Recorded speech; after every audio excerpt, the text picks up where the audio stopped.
හොඳයි සාදු කියන්න. නමෝ තස් භගවතෝ අරහතෝ සම්මා සම්බුද්දස්ස. නමෝ තස් භගවතෝ අරහතෝ සම්මා සම්බුද්දස්ස. නමෝ තස් භගවතෝ අරහතෝ සම්මා සම්බුද්දස්ස. සද්දෝ සීලේන සම්පන්නෝ යසෝ භෝග සමප්පිතෝ යං යං පදේ සංභජති තත් තත්තේව පූජිතෝති. ශ්‍රද්ධා බුද්ධ සම්පන්න කාරුණික පින්නතුනි, තුන් ලෝක අජරාමර කරමින් සනහලු ලෞතර මාමෑණී බුදු පියාණන් වහන්සේගේ සිරිමුවගින් දෙසූ දහම් බිඳක් ශ්‍රවණය කරන්නට සූදානම් වන කාරුණික පින්නතුනි, දුර ඈත මෑත පැන ඇවිදින සිත සංවර භාවයකට පත් කරගෙන මේ සියලු දෙනාම ඊ타ත්ම හොඳින් මැනවින් ඒ ශ්‍රී සද්ධර්මය ශ්‍රවණය කළ යුතු වෙනවා. හරියට අපේ හිත කාසියක දෙපැත්තක් වගේ දොන්දයි. අපි හිතනවට වඩා වේගෙන් අපේ හිත දුර ඈත ගමන් අරගෙන සිතුවිලි ධාරාව තරම් මේ ලෝකේ බලවත් වෙන කිසිවක් නෑ පින්නතුනි. අපේ සිතේ හට ගන්නා වූ ලෝභ දේශ මොහ කියන මෙන්න මේ අකුසල මූලයන්ගෙන් අපේ හිත ඊ타මත් ලෙස බරපතල ලෙස පින්නතුනි විවිධාකාර දේවල් වලට භාජනය වෙනවා. එහෙමනම් සුගත තථාගත මාමෑණී බුදුන් වහන්සේ කෙනෙක් ධර්මය දේශනා කොට වදාළේ ලෝභ දේශ මොහ කියන මෙන්න මේ අකුසල කර්මයන් දුරලා අලෝභ ආදේශ අමෝහ කියන කුසල මූලයන් පරිපූර්ණ කරගෙන නිබ්බානම් පරමං සුඛං නිවන නැමැති පරම සැපය ළඟා කරගන්න, නිවන නැමැති ඒ ශේම භූමිය කරා ළඟාව ගන්නට, නිවන නැමැති අවේදිත සැප ළඟා කරගන්නට තථාගතයන් වහන්සේ පින්නතුනි මේ සී සද්ධර්මයේ දේශනා කොට වදාලා ඒ සිරිමුවගින් දේශනා කොට වදාළ ධර්මය අදත් ඒ විදිහටම පින්නතුනි පවත්වනවා. එහෙමනම් අපේ තථාගත නිර්මල බුදුදහම මේ බෞද්ධ දර්ශනය මුළු විශ්වය පුරාම ඉසිරලා පැතිරලා තිබෙනවා. එහෙනම් ඒ ශ්‍රී සද්ධර්මයේ තුලින් අපේ ජීවිතය, අපේ හිත, අපේ හදවත කොච්චර දමනය කරනවද? අත්තානන්දමයන්ති පණ්ඩිතා, පණ්ඩිත මිනිස්සු තමන් දමනය කරාගෙන යනවා, තමන්ගේ හිත දමනයක් කරාගෙන යනවා. එහෙමනම් මේ බහුසුත භාවය ළඟා කරගන්න, එහෙම නැත්නම් තමන්ගේ සිත සකසා ගන්නට, තමන්ගේ ජීවිතේ සකසුරුවම් කරගන්නට, අකුසලයෙන් මිදිලා කුසලයේ පිහිටවන්නට, පාවෙන් මිදිලා පිනෙන් පුරවා ගන්නට, පෝෂණය කරගන්නට අපිට මේ ධර්මයන්, ධර්ම දේශනාවන් පින්නතුනි ඉවහල් වෙනවා. අද ලෝකේ අපේ රටේ කොච්චරනම් ධර්ම දේශනා කරනවද? මං හිතන්නේ 500කට වැඩි ප්‍රමාණයක් දවසකටද විවිධාකාර ස්ථානයන් වල 7 දවස් වෙන්න පුළුවන්, 3 මාස වෙන්න පුළුවන්, අවුරුද්ද වෙන්න පුළුවන්, පන්සලක විශේෂ පුණ්‍ය කර්මයක් වෙන්න පුළුවන්. එහෙම නැත්නම් කොහේ හරි සමිතිශාලාවක වෙන්න පුළුවන්. ඒ වගේ විවිධාකාර YouTube channel වලින්, නාලිකා වලින් අපිට ධර්මය ශ්‍රවණය කරන්නට ඉඩ සලස්වලා තිබෙනවා. ඒ තරමටම අපිට අපේ රට තුල ධර්ම ශ්‍රවණය කිරීමේ හැකියාව තිබෙනවා. ඒ වගේම තාක්ෂණයේ දියුණු වෙන්න අපිට ධර්මය ප්‍රගුණ කිරීමේ හැකියාව තිබෙනවා. ඒක නිසා පින්වත්නි අපේ රටේ තරම් කොහෙවත් මේ ලෝකේ බණ කියන රටක් නැහැ. ඒක නිසා හොඳට මතක තියාගන්න මේ දුර ඈත ගෙනියන හිත, ඇවිදින හිත ඔබව සංවර භාවයකට පත් කරගෙන ඊටා මේ කෙටි කාල පරාසයේ චිත්ත දමනයෙන් යුතුව, කායික දමනයෙන් යුතුව, වාචික දමනයෙන් යුතුව ඔබ මේ ධර්ම ශ්‍රවණය කරන්න.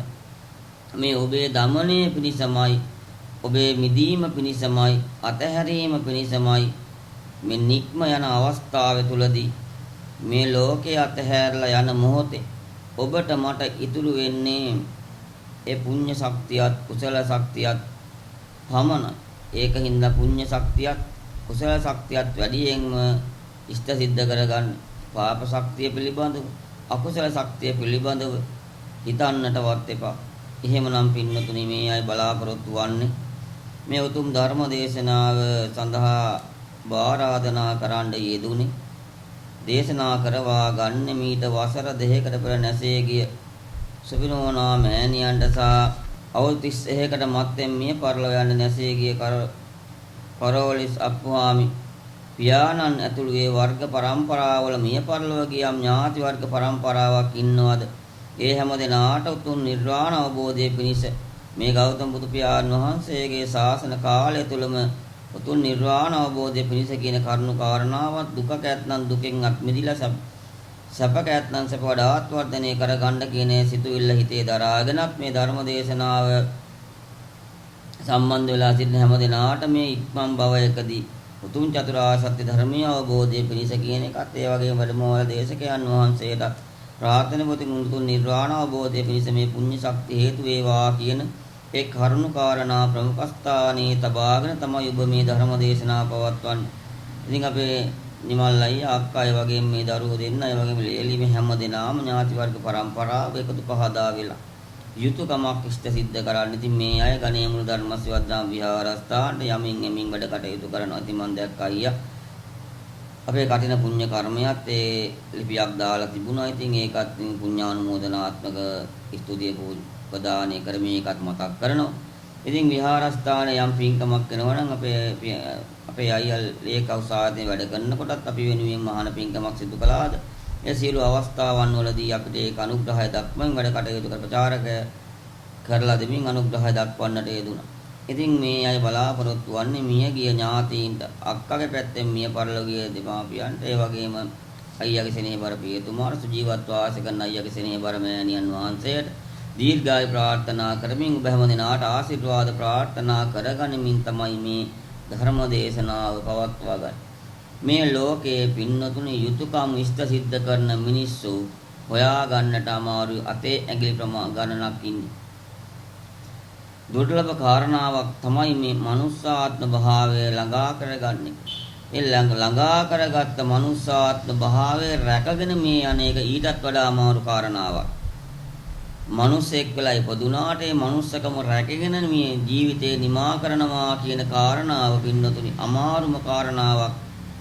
ඒකින්ද ගෙවෙන හැම මොහොතකම තමන්ගේ ජීවිතේ තමන්ව මැනගන්න. මේ ලෝකේ ගොඩක් අය කරන්නේ අනුන්මයින් එක. මේ ලෝකේ ගොඩක් අය කරන්නේ අනුන්ගේ භාවනාව ගැන හොයන එක, අනුන්ගේ සීලය ගැන හොයන එක, අනුන්ගේ චරිත ගැන හොයන එක. මතක තියාගන්න ඒ වගේ කෙලෙස් ප්‍රහීන වෙන්නේ නැහැ. කෙලෙස් ගින්නට තව පනිනවා වගේ වැඩක්. අපි කෙලෙස් ගින්නට පනින්නට නෙමෙයි, කෙලෙස් වලින් පිච්චෙන්නට, දැවෙන්නට, අලු වෙන්නට නෙමෙයි අපි මේ ජීවිතය ලබලා තියෙන්නේ. කෙලෙස් නැති මිනිස්සු බවට ආර්යකාන්ත සීලයක් ආරක්ෂා කරන කෙනෙක් බවට පරිවර්තනය වෙන්නට තමයි අපේ මේ සියලු කාරණාවන් මනමින් ඉෂ්ට සිද්ධ කරන්න පින්නතුනි. ඒක නිසා මේ අපේ ජීවිතයේ කෙලෙස් වැඩි වෙන දේවල් මිසක් කෙලෙස් අඩු වෙන දේවල්, හීනවන දේවල් අපිට දකින්නට ලැබෙන්නේ, අසන්නට ලැබෙන්නේ නැහැ.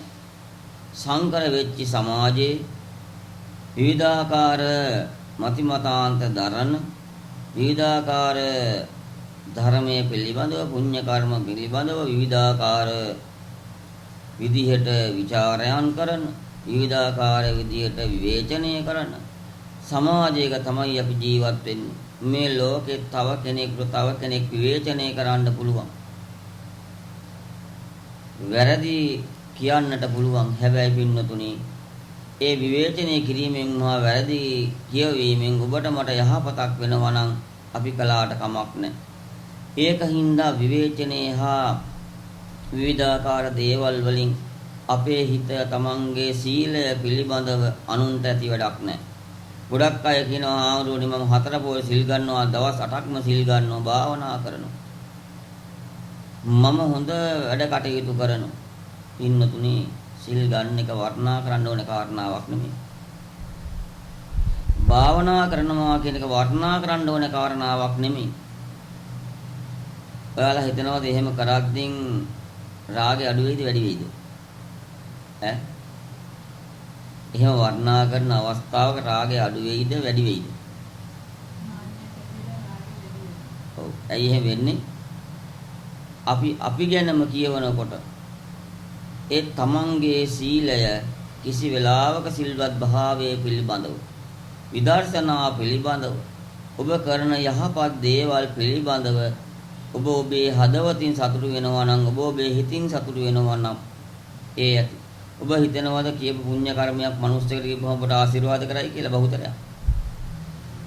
අන්තිම අහගන්න වෙන්නේ මොකද්ද? උන් එකක් කරලා හැම වෙලේම ඕක කියනවා කියලා බයින්නේ සමාජ මිනිස්සු. බයිනවද නැද්ද? ඒකින්ද නිහඬ චේතනාව නිහඬව ඉඳගෙන පැවැත්ම උදෙසා සංසාරයේ තමන්ගේ නිවන නැත්නම් විමුක්ති මාර්ගය සඳහා ආර්ය මාර්ගය සඳහා පැවැත්ම වෙනුවෙන් යමක් කරන්න. සෝවාන් මාර්ගයේ සෝවාන් ඵලය වෙනුවෙන් යමක් කරගන්න.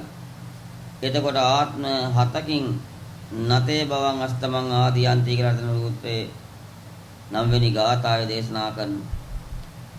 සෝවාන් මාර්ග සෝවාන් ඵල ලැබපු කෙනා ආත්ම 8ක් උපදින්නේ 7කින් මා කරනවා කියන එක බණ පොතේ උගන්වනවා. ඒක ස්ථීර වශයෙන්. ඒක නිසා හොඳට මතක තියාගන්න මේ ලෝකේ තමන්ව මැනගන්න. මේ ලෝකේ තමන්ගේ හිතේ ප්‍රමාණය මැනගන්න. තමන්ගේ සීලය ප්‍රමාණය දැනගන්න. තමන් ධර්ම ශ්‍රවණය කරන ප්‍රමාණය, තමන්ගේ සිතුවිලි ධාරාවේ ප්‍රමාණය මතක තියාගන්න අවබෝධ කරගන්න. පින්නතුනි මේ ලෝකේ අපි නිවැරදි වෙනවට වඩා හොඳයි. තව කෙනෙක් ඉදිරියේ නිවැරදි වෙනවට වඩා හොඳයි නිහඬව තුස්නෙන් භූත භාවයෙන් යුතුව තමන් නිහඬ වෙලා ඉන්නේ. කුමක් හේයින් තුස්නෙන් භූත භාවයෙන් ඉන්න කෙනාට පිළිවන් වෙනවා පින්නතුන් නිහඬව ඉන්න කෙනාට පුළුවන් වෙනවා. මම උදාහරණයක් කියන්නම්. මොකක් හරි ප්‍රශ්නයක් ඇති වෙලා අපි කෑකෝ ගන්නවා.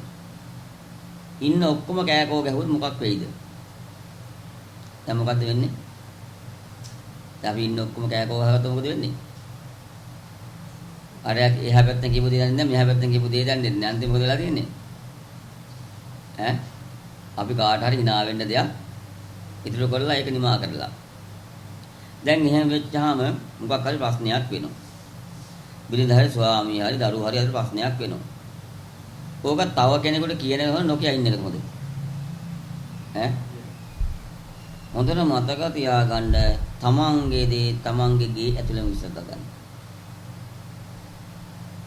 සමාජයේ කෙනෙක් තමාට ගහරහනවා නම් බයිනවා නම් අපහාස කරනවා නම් ඒක උදෙසා එයා ඉදිරියේ නිවැරදි වෙන්න යන්න එපා. ඒක කාලය විසින් විසඳයි. සමහර විට ඒ අයට අපි හොයාගෙන වෙන්න වෙනවා. ඒකින්ද හොඳට මතක තියාගන්න සත්පුරුෂ ගතිය නම් අපි පැටලෙන්නේ නැතුව, ඇවිලෙන්නේ නැතුව මොකක් කරන්න එකද? ඇහුන්නේ වගේ ඉන්න. බුදුහාමර ලස්සන කතාවක් කියනෝනේ මහණෙනි මේ ධර්මයේ ඉදිරියේ හරියට අපි කනවැල අල්ලගෙන අන්ධෙක් වගේ කියලා. ඒකින්ද මතක තියාගන්න ඒ වගේ තමයි මේ ධර්මයේ රස විඳිනවා කියන එක. ධර්මයේ හරියට ගවේෂණය කරන්න. ධර්මය හොයාගෙන යන්න. මේ කවුරු අපි ළඟ හිටියත් ඉන්නේ කොච්චරකටද? මතක තියාගන්න කොච්චර දරුවෝ 10ක් 11ක් ඇදුවත් වැඩි හිටි නිවාසය අම්මලා තාත්තලා නැද්ද?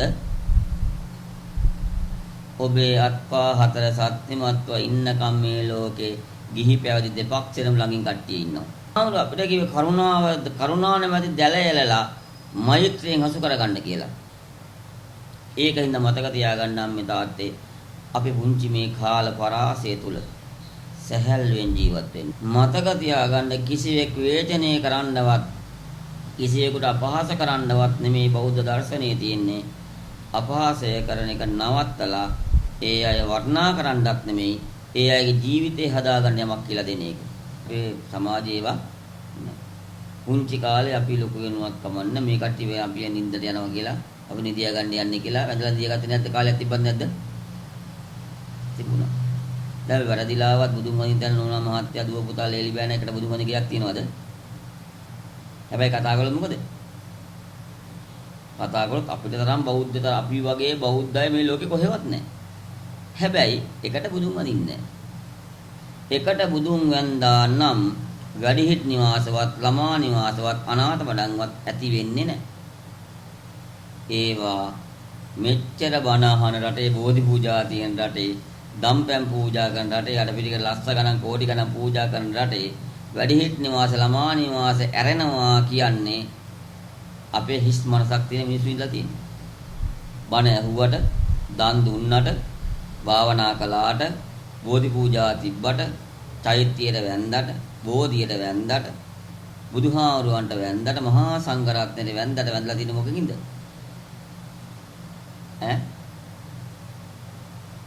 ගැලවීමේ චේතනාවෙන්. අර විදිහට පසක පිහිටුලා වැඳලා අපි අම්මා තාත්තා වැඩිහිටි නිවාසෙට ගිහින් දැන් මොකද කරලා තියෙන්නේ? අපිව රැවටීමක් නෙවෙයි කරලා තියෙන්නේ. ඒකින්ද අම්මලා තාත්තලා දුවලා පුතාලා එකට බුදුන් වඳිනවා නම් කොච්චර වටිනවද? එහෙනම් අර ලස්සනට බුදු කුටියක් ගහගෙන ඔතන අත්තරෙන් බුදු පිළිමේ තිබ්බත් වැඩක් නැහැ. අපි මොකක් කරන්නේ නැත්ද? අපි ගෙදර කට්ටිය එකතු වෙලා එකට බුදුන් වඳින්නේ නැත්තම්. හරි. බුදුන් වඳලා ගාතාව කියන ගෙදරක කොච්චර සතුටක් ඒ ජීවිතේ තියෙනවද? අපේ අම්මා අපේ තාත්තා අපිට ආශිර්වාද කරලා යවන තරම් බුදුහාමුදුරන්ගේ ධර්ම සංග්‍රහයෙන් පස්සේ අපේ අම්මා තාත්තා දෙන ආශිර්වාද මේ ලෝකේ ඔක්කොම වඩා වටිනවා. වටින්නේ නැද්ද? ඒකින්ද මතක තියාගන්න ඒ ගාතාව කියලා වඳින බුදුන් වඳින නිවසක් අපි හදා ගන්න ඕනේ. කාටවත් දොස් කීවට වැඩක් නැහැ. කවුරුත් විවේචනය කළාට වැඩක් නැහැ. දමණය වෙන්න මිසක් රමණය වෙන්න පිංකම් කරන්න එපා. මොකද්ද? අද බහුතරය පිංකම් කරන මොකක් වෙන්නද? අපි මෙච්චරක් කළා අච්චරක් කළා අපි තමයි හොඳටම කළේ කියලා නේද? ඒකින්ද මම ගාථාව සඳහන් සද්දෝ සීලේන සම්පන්නෝ යසෝ භෝග සමප්පිතෝ යං යං පදේ සංභජති තත්ත තත්තේව පූජිතෝ. මනුස්සක ශ්‍රද්ධාව කියන එක තියෙන්න ඕනේ. සීලය කියන එක තියෙන්න ඕනේ.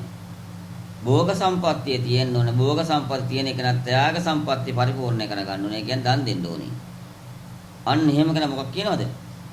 යම් යම් පදේ සම්බදති ඕනම් ප්‍රදේශයක සෙව් නේද තත්ත තත්තේව පූජිතෝ. මොකද්ද කියන්නේ? ඒ හැම තැනම අය පිදුම් ලබනවා. එක දෙයක් මතක තියාගන්න. මේ කොන්ක්‍රීට් ගොඩවල්වත් යකඩ ගොඩවල්වත් මොණ්ඩර කොළවත් 5000 කොළවත් දැගෙන යන්නේ නැහැ. ඒ සියල්ල තියලා කරගත්ත පුණ්‍ය ශක්තිය කුසල ශක්තිය පමණක් රැගෙන යනවා. අන්නේ මිනිස්සු හැමදාම මිනිසුන්ගේ හදවත් වල ජීවමානව ජීවත් වෙනවා කියන එකට මතක තියාගන්න. මෙතන ඉන්න බොහොමවත් බුදුහාම දැකලා තියෙනවද? දැකලා ඇති මත නේද අප්පා. දකින්න ඇතිනේ. හැබැයි උනාට අපි නොදක බුදුහාන් වහන්සේට කොච්චර බුද්ධ පූජා ලස්සනට තියෙනවද? නේද? ශ්‍රද්ධාවෙන් වැඩ කටයුතු කරන්න. සීලය රැක ගන්න. ත්‍යාග සම්පatti පරිපූර්ණ කරගෙන